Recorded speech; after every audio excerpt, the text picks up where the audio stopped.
liebe Bastelfreunde. Schön, dass ihr wieder dabei seid bei Tobi Lotta. Oh, mir ist es schlecht.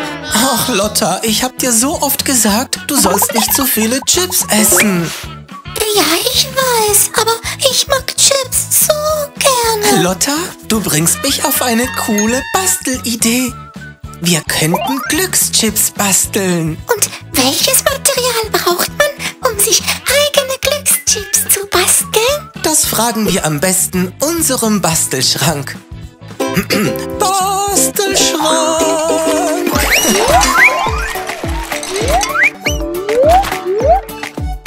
Dieses Material braucht ihr. Buntpapier, eine durchsichtige Mappe, Buntstifte in euren Lieblingsfarben, buntes Klebeband, Kleber, eine normale Schere und eine Zickzackschere und ein Lineal. Los geht's! Schnappt euch als erstes ein Stück Papier. Bringt die obere auf die untere Kante und knickt die Mitte etwas ein. Dann nehmt ihr euch einen runden Gegenstand und fahrt es mit einem Stift nach.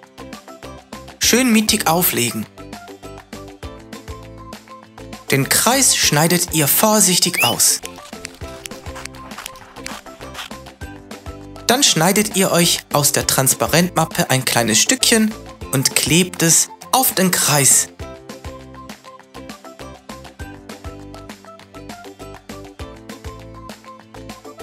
Dann faltet ihr die rechte Lasche und die linke Lasche einmal mittig auf den Kreis.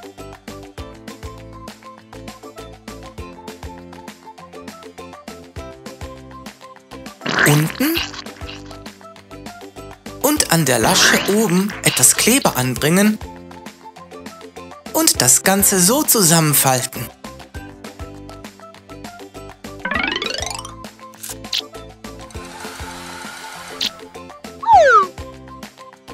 Auf das Stückchen Weißpapier könnt ihr ein Logo designen. Ich schreibe einfach nur Chips. Ihr könnt natürlich die Dinge einmalen, die ihr gerne mögt. Oder auch Sticker ankleben.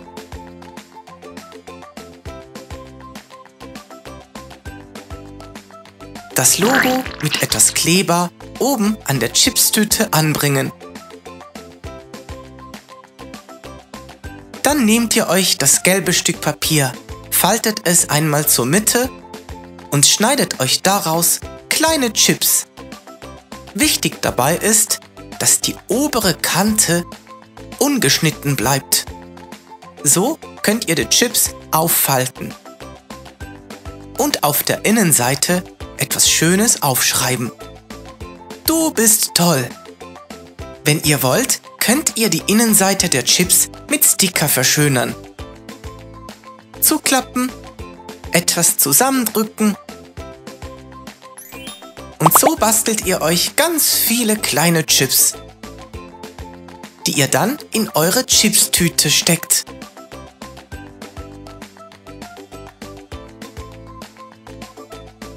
Die obere Öffnung mit Kleber schön zusammenkleben. So. Dann könnt ihr die obere und die untere Kante mit buntem Klebeband bekleben. Hier und da könnt ihr ein paar Dinge einzeichnen. Wenn ihr wollt, könnt ihr die Chipstüte mit Stickern bekleben, damit sie noch schöner aussieht. Und die Chipstüte könnt ihr dann eurer liebsten Freundin oder eurem liebsten Freund verschenken. Und jede Chips hat eine schöne, geheime Glücksbotschaft. Schnappt euch an grauen Tagen ein paar Chips, die euch mit ein paar Sprüchen aufmuntern. Und das Beste ist, ganz ohne Naschen. Na, schaltet ihr auch das nächste Mal wieder ein? Tschüss, liebe Bastelfreunde. Bis zum nächsten Mal. Na dann sage ich Tschüss und bis zum nächsten Mal bei Tobi Lotta.